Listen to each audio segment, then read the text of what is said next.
Estamos no terceiro dia do Burn Fat Fest e acabamos de encontrar os participantes juntos aqui. Bom dia, bom dia. Tudo bem? Então, eu tava conversando com o Pedro aqui e pra variar, vocês acham que era o quê? Sobre comida que a gente tava falando, né? E a gente tava discutindo que tá quase na hora do almoço, o que a gente ia comer hoje, o almoço.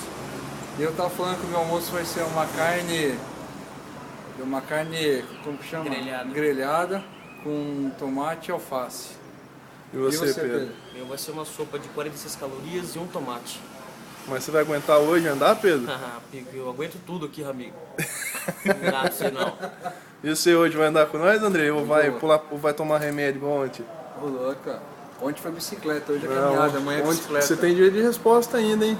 Não, depois vamos fazer um direito de Mas resposta. ninguém viu ele andando de bicicleta? É, eu também não vi, não. Mas a minha estratégia... Alguém viu ele andar de bicicleta? A minha estratégia é diferente da Passa aqui. de vocês. Eu convoco meus personal trainers hoje, Pi, Vinícius, às Os macho 18h15 no Horto, e vamos fazer aquele treino, hein? Hoje tem os macho man de novo.